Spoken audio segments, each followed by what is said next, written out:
శ్రీరామనవమి ఉత్సవాల్లో భాగంగా హైదరాబాద్లోని పాతబస్తీ, మాదన్నపేట, సైదాబాద్, ఉప్పర్గూడ ప్రాంతాల్లో హనుమాన్ రథయాత్రలు ప్రారంభమయ్యాయి.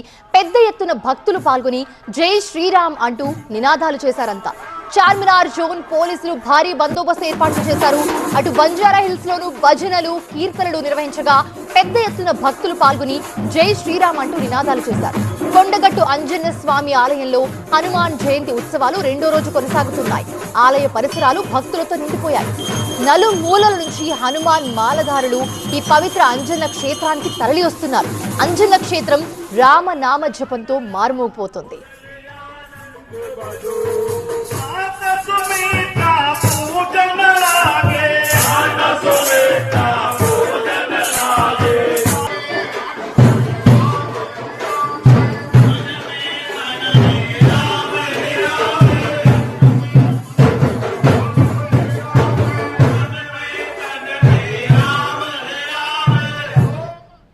ప్రతి అంశానికి సంబంధించి మరిన్ని అప్డేట్స్ అందించడానికి మా ప్రతినిధి ప్రణీత అందుబాటులో ఉన్నారు. ప్రణీత, హనుమాన్ రథయాత్రలు ప్రారంభమయ్యాయి. ఎక్కడికక్కడ భక్తులంతా కూడా హనుమంతుని దర్శించుకుంటూ ఉన్నారు. ఎలాంటి ఏర్పాట్లు చేశారు పోలీసులు? అప్డేట్స్ ఏంటి? సో హనుమాన్ జయంతి అంటేనే మెయిన్గా హైదరాబాద్లో జరిగేటువంటి మెయిన్ శోభయాత్ర ఎక్కడి నుండి స్టార్ట్ అవుతుందో ఆ ప్లేస్లో మనం ఉన్నాము. So present Gowliguda Hanuman temple ఇది. హనుమాన్ టెంపుల్ నుండి ఈ శోభాయాత్ర ఇప్పుడు మరి కాసేపట్లోనే స్టార్ట్ కాబోతుంది. కాసేపు క్రితమే హైదరాబాద్ సిపి సజ్జనార్ సైతం ఇక్కడికి విచ్చేశారు. సో పోలీసులు ప్రత్యేక ప్రార్థనలు ఇక్కడ నిర్వహిస్తున్నారు. ఆ ప్రార్థనలు ముగిసిన తర్వాత ఇదే ట్రాలీలో హనుమాన్కి సంబంధించినటువంటి విగ్రహం పెట్టి ఇక్కడ ఇక్కడ నుండి గౌలీగూడ నుండి సికింద్రాబాద్ తాడ్బండ్ హనుమాన్ ఆలయం వరకు కూడా ఈ ర్యాలీ కొనసాగుతుంది. దాదాపు 12 కిలోమీటర్ల పొడవున జరిగేటువంటి యాత్రకు సంబంధించి అన్ని ఏర్పాట్లను ఇప్పటికే పోలీస్ అధికారులు సిద్ధం చేశారు. దాదాపు 3000 మంది పోలీసుల బందోబస్తు నడుమ ఈ శోభయాత్ర కొనసాగబోతుంది. అటు బైక్ ర్యాలీస్ ఎక్కువగా ఉంటాయి కాబట్టి ట్రాఫిక్ డైవర్షన్స్ని ఎక్కడికక్కడ పోలీసులు ఏర్పాటు చేశారు.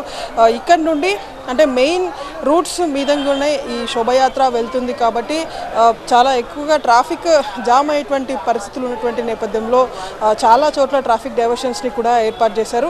సో 12 o'clockకి ఇక్కడ ఈ గౌలీగూడలో యాత్ర స్టార్ట్ కాబోతుంది. తాడ్బండ్ హనుమాన్ టెంపుల్కి రీచ్ అయ్యే వరకు సాయంత్రం 7 గంటల పాటు సమయం పడుతుంది. సో డే లాంగ్ అంతా కూడా ఈ శోభయాత్ర ఉంటుంది కాబట్టి ఖచ్చితంగా ట్రాఫిక్కి కొంత కంజెషన్ అయితే ఏర్పాటు అవుతుంది. దాంట్లో ఆల్టర్నేట్ రూట్స్ని చూస్ చేసుకోవాల్సిందిగా పోలీసులు చెప్తున్నారు. దాదాపు 3000 మంది పోలీసులు ఈ బందోబస్తు డ్యూటీలో ఉన్నారు. ఎక్కడ ఎలాంటి అవాంఛనీయ ఘటనలు జరగకుండా ప్రశాంత వాతావరణంలో శోభయాత్ర జరిగేందుకు అన్ని ఏర్పాట్లు అయితే సిద్ధమైపోయాయి. సో ప్రజెంట్ హనుమాన్ టెంపుల్ లోపల అయితే హైదరాబాద్ సిపి సజ్జనార్తో పాటు రిమైనింగ్ పోలీస్ అధికారులు అందరూ కూడా ఇక్కడ ప్రార్థన నిర్వహిస్తున్నారు. చాలామంది హనుమాన్ భక్తులు ఇప్పటికే ఈ శోభాయాత్ర సందర్భంగా ఇక్కడికి చేరుకున్నారు. సో దాదాపు 1,00,000 మంది భక్తులు ఈ హనుమాన్ శోభయాత్రలో పాల్గొంటారు కాబట్టి దారి పొడవున అంతా కూడా శ్రీరామ నామస్మరణతో మొత్తం ఈ శోభయాత్ర అంతా కూడా మారుమోగిపోతుంది. సో ప్రజెంట్ కొంతమంది చిన్నారులను ఇక్కడ మనం చూడొచ్చు. హనుమాన్ వేషధారణలో ఇక్కడికి విచ్చేశారు. సో ఈ శోభయాత్రలో వాళ్ళందరూ కూడా పాల్గొనబోతున్నారు.